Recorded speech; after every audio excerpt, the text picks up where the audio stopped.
नमस्कार महाराष्ट्र राज्यातील तमाम कर्मचारी बंधू आणि भगिनींनो, तुमच्याकरता एक अतिशय महत्त्वपूर्ण बातमी घेऊन आलेलो आहे। कर्मचाऱ्यांना सेवानिवृत्त वेतनाचा लाभ प्रदान करण्यासंदर्भात अत्यंत महत्त्वपूर्ण शासन निर्णय निर्गमित झालेला आहे 23 फेब्रुवारी रोजी। तर काय आहे सविस्तर शासन निर्णय पाहून घेऊया।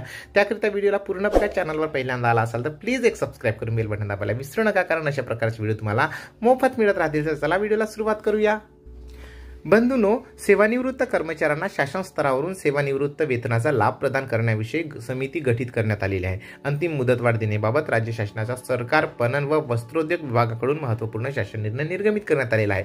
महाराष्ट्र राज्य कृषी उत्पन्न बाजार समितीमधून 25 मे 1967 नंतर सेवानिवृत्त कर्मचाऱ्यांना शासन स्तरावरून सेवानिवृत्त वेतनाचा लाभ प्रदान करण्याविषयी सहकारी, पणन व वस्त्रोद्योग विभागाच्या 26/6/2023 व 12/10/2023 आणि 31 जानेवारी 2024 रोजी निर्गमित करण्यात आलेल्या शासन निर्णयानुसार अभ्यास समिती गठीत करण्यात आली आहे। सदर अभ्यास समितीने शासनास अहवाल सादर करण्याची मुदत ही 26/9/2023 रोजी संपुष्टात आली असल्याने 12 ऑक्टोबर 2023 रोजीच्या शासन निर्णयान्वये 25 डिसेंबर 2023 पर्यंत मुदतवाढ दिली होती।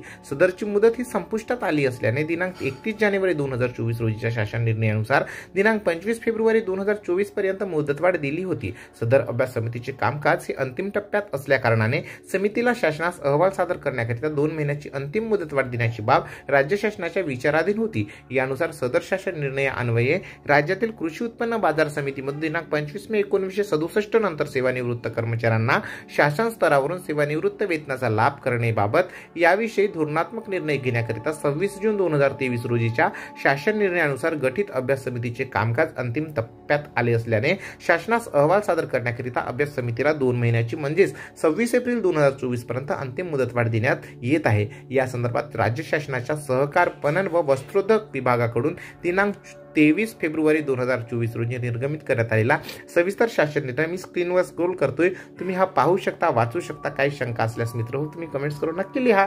चॅनलवर पहिल्यांदा आला असेल तर चॅनलला प्लीज एक सबस्क्राइब करून बेल बटन दाबायला विसरू नका, कारण अशा प्रकारचे व्हिडिओ तुम्हाला मिळत राहतील। तुमच्याकरता सबस्क्राइब करणं हे मोफत असेल, पण आमच्याकडे फार प्रोत्साहनात्मक असेल। तर चला परत भेटूया अशाच एका माहितीपूर्ण व्हिडिओ सोबत। तोपर्यंत जय हिंद, वंदे मातरम, धन्यवाद।